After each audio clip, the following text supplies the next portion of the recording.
আৰু এজন নেতা যিজনে কাজিৰঙাৰ ইভেকশ্যনৰ সময়ত কাজিৰঙাত ইভেকশ্যন হৈ আছে শশুৰগড় তেওঁৰ তিতাবৰত তাত গৈ লুকাই আছে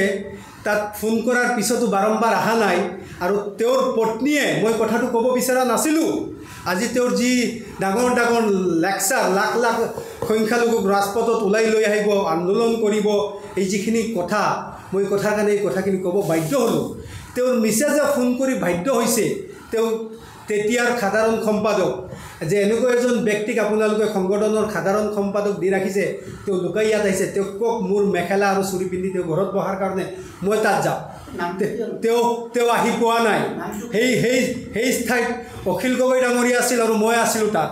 আপোনালোকে সেইদিনৰ ঘটনা জানিব আৰু তাৰ পাছত অখিল গগৈ ডাঙৰীয়াই ৰাজহুৱা স্থানত এই কথাখিনি কৈছিল সেইজন ইতিমধ্যে মাননীয় মুখ্যমন্ত্ৰীৰ বি টিমৰ এজেণ্ট ৰেজাউল কৰিম চৰকাৰ যিজনে কাজিৰঙা ইভেকশ্যনৰ নাম লৈ বঙাইগাঁৱৰ পৰা গ'ল কাজিৰঙাত মুখ থৈ তেওঁ তেওঁৰ চকুৰ ঘৰত গ'ল তাৰ পৰা উচ্ছেদ হ'ল উচ্ছেদ গুলি কৰি তিনিজন মানুহ মৃত্যু হ'ল তেওঁ তাত অহাৰ সময় নাই ভয়ত তেনেকৈ কৰি আছে আৰু আজি তেওঁ ডাঙৰ ডাঙৰ লেকচাৰ মাৰে নিশ্চয় অসমৰ ৰাইজে গম পাইছে আজি যদি মুখ্যমন্ত্ৰীৰ এজেণ্ট তেওঁ নহয় আজি তেওঁ মুখ্য যদি সংখ্যালঘুৰ তেওঁ নেতা হয় তেওঁ উচ্ছেদ চলি আছে সোণাপুৰত আজি সমস্যা হৈছে সংখ্যালঘুৰ অসমত দিল্লীত গৈ ধৰ্ণা দিয়াৰ কাৰণটো কি আজি দিল্লীত গৈ ধৰ্ণা দিয়াৰ কাৰণ এইটোৱেই যে এজনে অকল সংখ্যালঘুকে তাক টাৰ্গেট কৰি আছে আৰু অত্যাচাৰ কৰি আছে তেওঁ যেনেকৈ ইয়াৰ পৰা গৈ হিন্দী চেনেলবোৰত কৈ থাকে আকৌ ইলেকশ্যনৰ সময়ত আহিলে গৈ তেওঁ টুপিও পিন্ধিব পাৰে তেওঁ কোৰাণৰ কথাও ভাল ক'ব পাৰে সিদিনা দেখিলোঁ হজৰত মহম্মদৰ এটা কথাও তেওঁ কৈছে চব তেওঁ জানে কিন্তু হিন্দী টেলিভিশ্যনত তেওঁ যেতিয়া কয় তেতিয়া মই মুছলমান को खत्म कर दूंगा खत्म हो जाना चाहिए मद्रासा तोड़ दूंगा এইখিনি তেওঁ কৈ আহে আৰু তেওঁ বিটিমে তাত গৈ এইখিনি সঠিক হয় বুলি তেওঁ শিলমোহৰ মাৰাৰ কাৰণে তাত জিন্দাবাদ আৰু মুৰ্দাবাদ মাৰে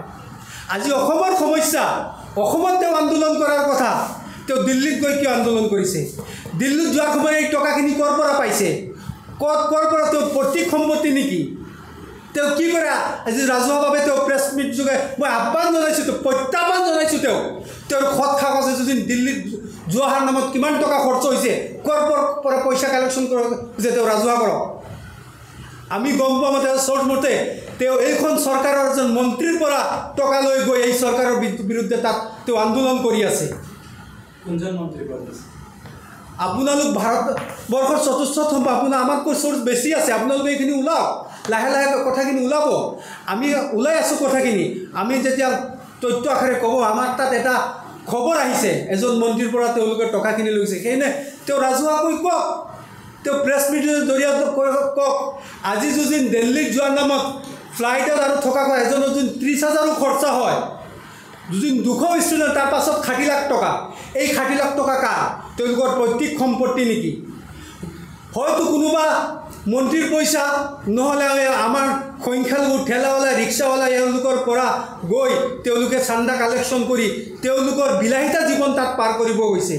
ধৰ্ণা দিব গৈছে তেওঁলোকে যন্তৰ মন্তৰত আপোনালোকে তেওঁলোকৰ ফেচবুক খুচৰি চাব তেওঁলোক গৈ বিভিন্ন জেগাত চেলফি মাৰি আছে প'জ দি আছে তাত কি প'জত গৈছে নেকি আজি যদি সংখ্যালঘুত তেওঁলোকে দুখ দৰদ লৈ গ'লেহেঁতেন তেওঁলোকে গৈ সেই তাত ধৰ্ণা কৰাৰ পিছত তাৰ পৰা কি এটা ফলপ্ৰসূ হওক দিল্লীত আপোনালোক গৈছে 50-60 লাখ টকা খৰচ কৰিছে এটা ভাল প্লেটফৰ্ম আনি এই অসমত কি পৰিস্থিতি হৈ আছে অসমত যে এই চৰকাৰখন ব্যৰ্থ সংখ্যালঘুৰ কাৰণে হওক সংখ্যাগুৰুৰ কাৰণে হওক মইতো ক'ব বিচাৰিছোঁ যে মাননীয় বৰ্তমানৰ মুখ্যমন্ত্ৰী অকল তেওঁৰ চকীৰ কথা তেওঁৰ কথা চিন্তা কৰি আছে তেওঁ বিজেপিৰ শ্লোগানতো নাই তেওঁতকৈ কট্টৰ হিন্দু নেতা আছে যোগী আদিত্যনাথ তাতোতো তেনেকৈ ধৰণৰ ঘটনা হোৱা নাই তাতোতো ডেভেলপমেণ্টৰ কাম হৈ আছে আজি চৰকাৰৰ মাটি দৰকাৰ আছে উচ্ছেদৰ দৰকাৰ আছে কৰক উচ্ছেদৰ প্ৰক্ৰিয়া আছে নোটিছ দিয়ক তেওঁলোকে সেই মানুহজনৰ পুনৰ সংস্থাপনৰ ব্যৱস্থা কৰক